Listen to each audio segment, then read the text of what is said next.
Mexico की लोक कथा असली उत्तराधिकारी। बहुत समय पहले मेक्सिको देश के किसी गांव में एक किसान रहता था। सुबह से शाम तक वो खेतों में मेहनत करता। फसल पक जाती तो देखकर बहुत खुश होता था। एक बार उसने मक्का यानी कॉर्न की खेती की। एक बार उसने कॉर्न की खेती की। हर बार की तरह भी इस बार फसल बहुत अच्छी हुई और फसल पकने की उम्मीद में वो या फसल पकने का वेट करता रहा और वो घर में ही बैठा रहा। एक दिन उसने देखा कि उसकी भुट्टो की चोरी होने लगी है। उसके कॉर्न जो है पके हुए कॉर्न कोई चोरी कर रहा है। गांव में चोर तो थे नहीं, उसे गांव वालों पर भरोसा था। तो फिर ये चोरी कौन करता होगा? किसान सोच में पड़ गया। दूसरे दिन किसान ने अपने तीनों तीनों बेटों को बुलाया। दूसरे दिन किसान ने अपने तीनों बेटों को बुलाया। लड़के आकर पिता के पास खड़े हो गए। किसान ने कहा, तुम तीनों जाकर भुट्टो के चोर का पता लगाओ। जो चोर का सही पता बताएगा या उसे मेरे पास लाएगा या मुझे बताएगा, उसे मैं अपना उत्तराधिकारी बनाऊंगा या अपनी प्रॉपर्टी का मालिक बनाऊंगा। मेरे बाद वही मेरी प्रॉपर्टी का हकदार होगा। तो सबसे बड़े लड़के ने कहा, देखो सबसे पहले मैं जाता हूँ, मैं बड़ा हूँ। उसने अपना टोपा पहन लिया और चल दिया। जब वो चलते चलते थक गया तो एक कुएं के पास लेट गया। लेटा क्या, उसको नींद ही आ गई क्योंकि वो थक गया था। थोड़ी देर बाद उसकी आंख खुली तो एक मेंढक टर टर कर रहा था। एक मेंढक टर टर कर रहा था। लड़का मेंढक के पास पहुंचा तो मेंढक बोला, भाई मुझे भी अपने साथ ले चलो, मैं तुम्हारी मदद करूंगा। लड़की को बहुत गुस्सा आया। जा, तू क्या मेरी मदद करेगा? उसने मेंढक को उठाया और कुएं में फेंक दिया। रात होते होते वो अपने खेतों में जा पहुंचा। अब चोर को पकड़ने के लिए जागना जरूरी था क्योंकि चोरी रात में होती थी। पर लड़का जो दिन भर चला था, बहुत थक गया था और नींद के मारे उसकी आंखें बंद हो गई और जल्दी ही वह सो भी गया। सुबह उठे तो भुट्टे चोरी हो चुके थे। बेचारा क्या करता, मुंह लटका कर वो घर चला आया। उससे चोर नहीं पकड़ा गया। अब बारी बीच के भाई की थी, यानी दूसरे भाई की। उसने भी कमर कसी, पूरी तरह तैयार होकर वो खेतों की तरफ चल दिया। तेज धूप में प्यास के मारे उसका गला सूखने लगा। वो कुएं तक पहुंचा और बाल्टी डालकर पानी निकाला। तो उस बाल्टी में पानी के साथ एक मेंढक भी निकल आया। मेंढक ने बाहर आते ही कहा, भाई मुझे भी अपने साथ खेतों में ले चलो, मैं तुम्हारी मदद कर सकता हूँ। लड़की को मेंढक की बात पर बिल्कुल भरोसा नहीं हुआ। उसने मेंढक को वहीं छोड़ दिया और खेतों की तरफ चल दिया। खेतों तक पहुंचते पहुंचते वो थक गया और उसे भी अपने बड़े भाई की तरह नींद आ गई और सो गया और चोर का पता नहीं लगा पाया। और दूसरे दिन भी भुट्टे चोरी हो गए और वो मुंह लटका कर घर लौट आया। उससे भी चोर नहीं पकड़ा गया। अब बारी छोटे भाई की थी। वो अपने बड़े भाई के पास पहुंचा और कुछ एडवाइस मांगी कि भाई क्या करना चाहिए क्या नहीं करना चाहिए। उसके बड़े भाइयों ने उसको एडवाइस तो नहीं दी और हंसते हुए बोले, जा, तेरे बस की बात नहीं, तो छोटा है, कुछ नहीं होना तेरे से, हमसे नहीं हो तुमसे क्या होगा। छोटे भाई को बहुत बुरा लगा लेकिन उसने हिम्मत दी, हिम्मत करी और वो चल दिया। उसने अपने कंधे पर बंदूक रखी और खाने का थैला लटका लिया और चलता गया। जैसे ही वो उस कुएं के पास पहुंचा जहां पर उसके दोनों भाइयों को मेंढक मिला था, उसे भूख लगने लगी।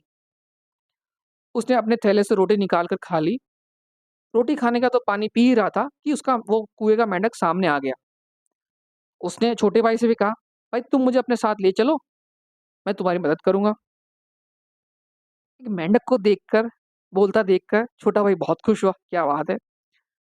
उसने उस मेंढक को अपने हथेली पर यानी अपने हाथ पर रखा, अपने हाथ पर रखा और अपने थैले से कुछ निकालकर खाने को दिया। खाने के बाद मेंढक ने छोटे भाई से कहा, तुम कुएं में झांक कर देखो, कुएं में एक चमकता हुआ पत्थर है, उसे देखने से तुम्हारी सारी मनोकामनाएं पूरी हो जाएगी, तुम जो भी चाहोगे पूरा हो जाएगा। छोटे भाई ने कुएं में झांक कर देखा।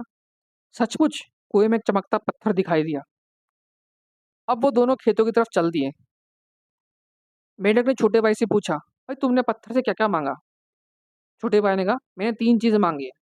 पहला पहला भुट्टो के चोर को पकड़ना, मेरे पिताजी बड़े परेशान है, भुट्टो के चोर को पकड़ना जरूरी है। और दूसरा एक बड़ा सा घर। और तीसरी एक सुंदर सी पत्नी, मेरे लिए एक सुंदर सी पत्नी। वो दोनों अब खेतों के पास पहुंच गए थे। खेतों पर पहुंचते ही छोटे भाई ने एक बहुत कलरफुल चिड़िया देखी। कलरफुल पंख थे उसके, बहुत सुनहरे, सोने की तरह चमक रहे थे। वो चिड़िया देखी। वो चिड़िया भुट्टो को खा रही थी। छोटा भाई ने बंदूक निकाली, उस छोटे भाई ने बंदूक निकाली और उसने चिड़िया की तरफ निशाना लगाया। लेकिन उससे पहले ही उसे मेंढक ने रोक लिया। उसने कहा, भाई अभी ठहरो, अभी मत मारो उसे, थोड़ा रुक जाओ। छोटा भाई रुक गया। भुट्टा खाकर चिड़िया उड़ने लगी और वो थोड़ी देर में गाने लगी। उड़कर वो पेड़ पे बैठ गई और गाने लगी। छोटे भाई ने गाना सुना तो चौंक गया। चिड़िया गाती हुई कह रही थी, मैं चिड़िया नहीं हूँ, चिड़िया नहीं हूँ, मैं एक लड़की हूँ। जादू के शाप से मैं चिड़िया बन गई थी और अभी तक मैं चिड़िया बनी हुई है। गाना समाप्त होते ही, गाना खत्म होते ही मेंढक ने छोटे भाई से कहा, ये रही हो सुंदर सी बहू, ये रही हो सुंदर सी बहू। देखो अपने गाने में भी कह रही है, मैं चिड़िया नहीं थी, मैं लड़की थी, जादू के शाप से मैं चिड़िया बन गई। तो मेंढक ने छोटे भाई को कहा। अब मेंढक भी गाने लगा। अब मेंढक भी गाने लगा। उसकी गाना गाते ही चिड़िया के सुनहरे पंख झड़ने लगे। थोड़ी देर में वो सुंदर लड़की बन गई। लड़की ने छोटे भाई को बताया, मैं ही थी जो भुट्टे खाती थी, अब मुझे जादूगर के शाप से छुटकारा मिल गया है। छोटे भाई ने लड़की का हाथ पकड़ा और अपने घर की तरफ चल दिया। घर के पास पहुंचा तो वो बहुत सरप्राइज हो गया। उसके आश्चर्य की सीमा नहीं रही। उसका घर, छोटा सा टूटा फूटा घर, एक बड़े महल में बदल चुका था। उसका बड़ा भाई घर के बाहर ही खड़ा था। नौकर चाकर काम कर रहे थे। छोटे भाई ने घर वालों को सारी कहानी सुनाई तो सब बड़े खुश हुए। अब क्या था, किसान ने अपने छोटे लड़की की शादी उस लड़की से कर दी और अपने सारा संपत्ति उस छोटी लड़की के नाम कर दी और सब लोग हंसी खुशी रहने लग गए। उम्मीद है आपको ये कहानी पसंद आई होगी और आपने इस कहानी से क्या कुछ सीखा है, मुझे कमेंट बॉक्स में बताइए। मैं आपके लिए आगे भी ऐसी कहानियां लेके आता रहूंगा। अगर आपको लगता है कि इस कहानी से या इसमें दिए गए ऑब्जेक्टिव से आपके किसी दोस्त को फायदा हो सकता है या किसी और को कुछ बेनिफिट मिल सकता है, तो दिए गए लिंक को बाकी लोगों में शेयर कीजिए और बाकी लोगों को भी इससे बेनिफिट दिलाइए। अगली कहानी तक के लिए have a good day, good bye.